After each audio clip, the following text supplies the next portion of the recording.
88ஆம் சங்கீதம். என் இரட்சிப்பின் தேவனாகிய கர்த்தாவே, இரவும் பகலும் உம்மை நோக்கி கூப்பிடுகிறேன். என் விண்ணப்பம் உமது சமூகத்தில் வருவதாக. என் கூப்பிடுதலுக்கு உமது செவியை சாய்த்தருளும். என் ஆத்துமா துக்கத்தால் நிறைந்திருக்கிறது. என் ஜீவன் பாதாளத்திற்கு சமீபமாய் வந்திருக்கிறது. நான் குழியில் இறங்குகிறவர்களோடும் எண்ணப்பட்டு பலனற்ற மனுஷனைப் போலானேன். மரித்தவர்களில் ஒருவனைப் போல் நெகிழப்பட்டிருக்கிறேன். நீர் இனி ஒருபோதும் நினையாதபடி உமது கையால் அறுப்புண்டு போய் பிரேத குழிகளில் கிடக்கிறவனைப் போலானேன். என்னை பாதாள குழியிலும் இருளிலும் ஆழங்களிலும் வைத்தீர். உம்முடைய கோபம் என்னை இருத்துகிறது. உம்முடைய அலைகள் எல்லாவற்றினாலும் என்னை வருத்தப்படுத்துகிறீர். எனக்கு அறிமுகமானவர்களை எனக்கு தூரமாக விலக்கி அவர்களுக்கு என்னை அருவருப்பாக்கினீர். நான் வெளியே புறப்படக்கூடாதபடிக்கு அடைக்கப்பட்டிருக்கிறேன்.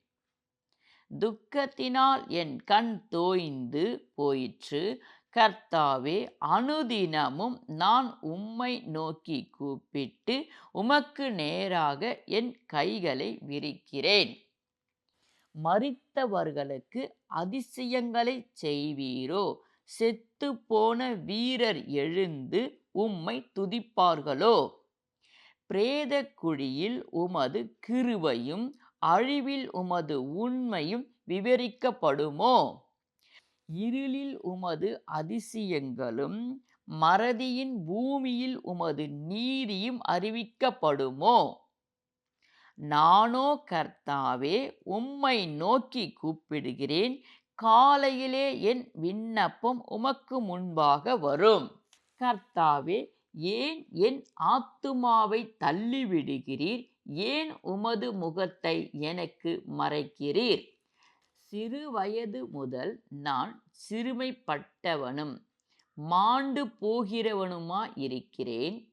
உம்மால் வரும் திகில்கள் என்மேல் சுமந்திருக்கிறது. நான் மனம் கலங்குகிறேன். உம்முடைய எரிச்சல்கள் என்மேல் புரண்டு போகிறது. உம்முடைய பயங்கரங்கள் என்னை அதம் பண்ணுகிறது. இவைகள் நாடோறும் தண்ணீரைப் போல் என்னை சூழ்ந்து ஏகமாய் என்னை வளைந்து கொள்ளுகிறது. சிநேகிதனையும் தோழனையும் எனக்கு தூரமாக விலக்கினீர். எனக்கு அறிமுகமானவர்கள் மறைந்து போனார்கள்.